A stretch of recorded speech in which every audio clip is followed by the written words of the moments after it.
مفتی صاحب کی خدمت میں گزارش ہے کہ کیا ہجڑوں کے لیے گانا بجانا اور مانگنا جائز ہے؟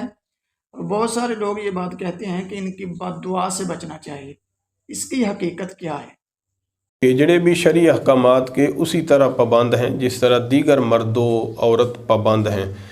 ہجڑوں کے لیے بھی گانے باجے کی کمائی کسب خبیث میں داخل ہے، اور ہجڑوں کے لیے بھی گانے باجے کا پیشہ اختیار کرنا ویسے ہی ناجائز و حرام ہے جیسے دیگر مسلمان مرد و خواتین کے لیے حرام ہے۔ ابن ماجہ باب المخنثین میں حدیث پاک حضرت صفوان بن امیہ رضی اللہ تعالی عنہ کہتے ہیں، ہم نبی کریم صلی اللہ علیہ وسلم کی خدمت میں حاضر تھے۔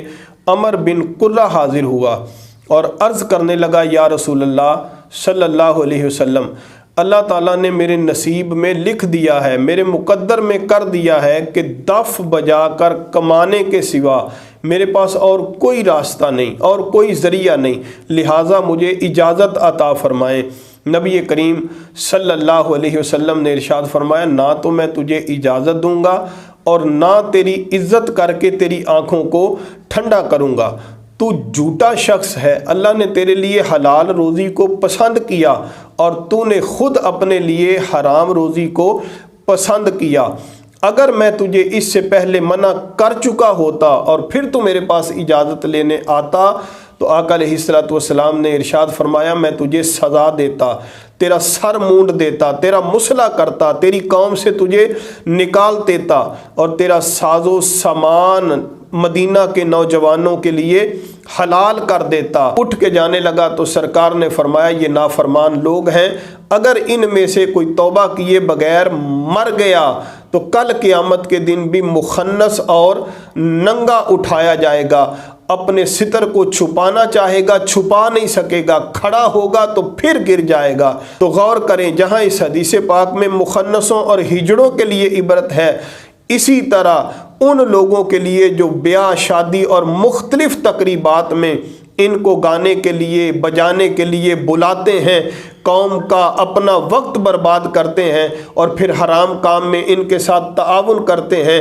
ان کے لیے بھی عبرت ہے۔ اسی طرح حلال روزی کے لیے ان کو بھی چاہیے کہ حلال ذریعے کو اختیار کریں، سوال کرنا اور مانگنا ان کے لیے بھی منع ہے۔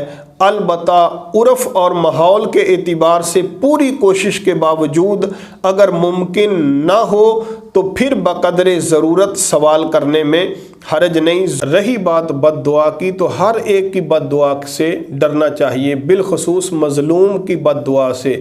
تو ان ہجڑوں کو ستانے والے، ان کو تنگ کرنے والے، ان کا مذاق اڑانے والے، حقیر سمجھنے والے، ان کو تو بالخصوص ڈرنا چاہیے۔ جو ان پہ ظلم کرتے ہیں ان کو ڈرنا چاہیے۔ نبی رحمت صلی اللہ علیہ وسلم نے ارشاد فرمایا، مظلوم کی بد دعا سے بچو کہ وہ اللہ سے اپنا حق مانگتا ہے اور اللہ حقدار کو اس کے حق سے محروم نہیں کرتا۔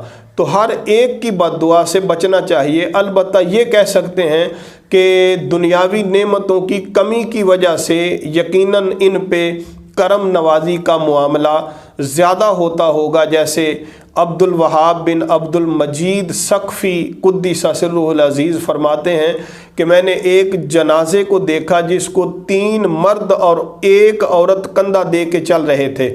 تو کہتے ہیں میں آگے بڑا، عورت کی جگہ میں نے کندھا دیا، قبرستان گئے، جنازہ پڑا، اس نوجوان کو دفن کیا۔ دفن کرنے کے بعد اس عورت سے میں نے پوچھا، یہ مرنے والا کون ہے؟ تو عورت نے بتایا کہ میرا بیٹا ہے۔ تو کہا، میں نے پوچھا کہ آپ کے ہمسائے نہیں؟ کہا ہمسائے تو ہیں لیکن وہ اس کو حقیر سمجھتے ہیں۔ میں نے وجہ پوچھی، کہا میرا بیٹا مخنث ہے، ہیجڑا تھا۔ تو عبد الوہاب بن عبد المجید ثقفی رحمۃ اللہ تعالی علیہ کہتے ہیں مجھے بڑا رحم آیا، ترس آیا، میں اس عورت کو گھر لے کے آیا، کپڑے، گندم، پیسے دیے اور اس کو روانہ کر دیا۔ کہتے ہیں رات کو میں سویا، میری خواب کے اندر ایک نوجوان حسین و جمیل خوبصورت 14ویں رات کی طرح چمکتا ہوا چہرہ مجھے نظر آیا۔ میں نے پوچھا تو کون ہے؟